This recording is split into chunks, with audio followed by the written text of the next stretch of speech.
LG window এসির PCB এসছে রিপেয়ারের জন্য। তো এটিতে প্রবলেম আছে, আইসি ব্লাস্ট হয়ে আছে, তো আমরা ওপেন করে দেখাবো।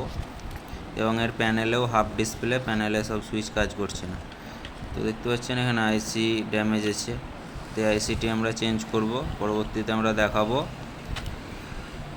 এবং আমরা এর ডিসপ্লে সেকশনও রিপেয়ার করব, উইথ ফ্লেক্স আমরা চেঞ্জ করে দেবো। এর পাতা যেটি আছে সেই জায়গায় আমরা ওয়্যার দিয়ে দেবো যাতে পরবর্তীতে না নষ্ট হয়।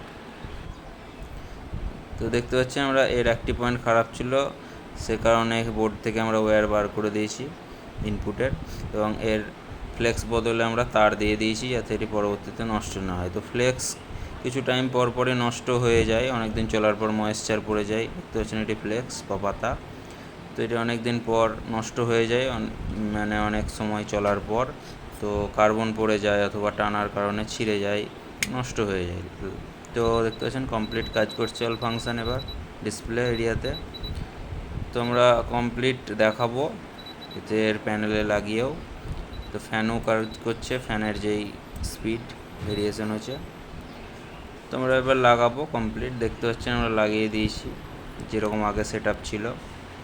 তো আমরা অন করব, আর এদিকে দেখতে পাচ্ছেন ওয়্যারিং কমপ্লিট করে দিয়েছি আমরা, যেটি ভেঙেছিল সেটি আমরা ইনপুটের লাইন দিয়ে দিয়েছি। তো এখানে গ্লুগান দিয়ে দিয়েছি, আঠা মেরে দিয়েছি তার কারণ যাতে না ছিঁড়ে যায়। তো অন হচ্ছে প্রপারলি, এবং এর দেখতে পাচ্ছেন সুইং মোটর, ওই যে হাওয়া যেটি পাস করে এক কথায় বলতে গেলে সেটি কাজ করছে। ফ্যানের স্পিড কাজ করছে। টেম্পারেচার আপ ডাউন করে দেখবো আমরা, দেখতে পাচ্ছেন টেম্পারেচার আপ ডাউন হয়েছে। তো সাকসেসফুলি বোর্ডটি রিপেয়ার হয়ে গেছে। তো আপনারাও যদি এসি, রেফ্রিজারেটর, ওয়াশিং মেশিনের পিসিবি রিপেয়ার করাতে চান তো আমার সাথে যোগাযোগ করতে পারেন।